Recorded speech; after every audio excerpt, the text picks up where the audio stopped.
Верховного Главнокомандующего по войскам Красной Армии и Военно-Морскому флоту.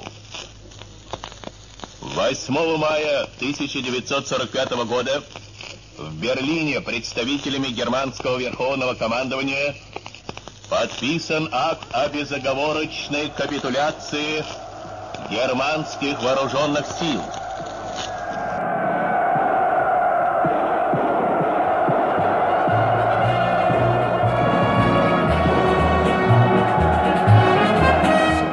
Бұл ерен ерлеріміздің ержүректілігі мен табандылығын паш ететін, тарихта мәңгі өшпес орын алатын ұлы күн. Бүгінгі таңда жеңіс күні мерекесі адамдардың ұлтына, дініне, тілі мен мәдениетіне қарамастан ортақ бір қуаныш күні. Бұл қастерлі мейрамның мән мағынасы уақыт өткен сайын еш өшпек емес.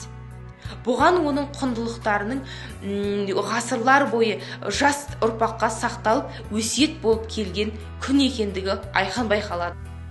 Сәулесін шашып түнекке, ысырып жауды жер көктен, қасірет тұнған жүрекке, жеңіс болып келді сол көктем. Бар еді оның салмағы, шаттықтың әсем үн атты. Миллионның еді арманы, миллионды қоса жылатты. Жасылмен бояп қойған ба, жап-жасыл таудың бөктері. Қырларда мынау ойларда жап-жасыл болып көктеді. Соғыстың соңғы көктемі. Көп болды жасыл тауларға, жап-жасыл бұлттар шөккелі. Әкелді шуақ барманға, соғыстың соңғы көктемі.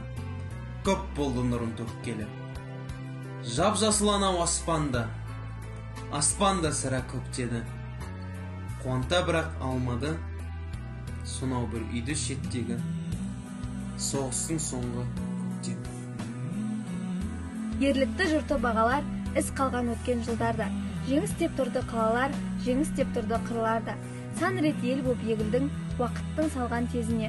Қымбат қой құны өмірдің, қымбатқа түсті өзі де. Құтты болсын ұлы жеңіс ағайын, көптен өткен ұлы күнде жар салайын. Ата-бабам намыс бермей айқасқан, ата-бабам қанын төгіп шайқасқан. Жеңіс күнін қарсалайық бәріміз, жеңіс күнін тойлайық жас кәріміз.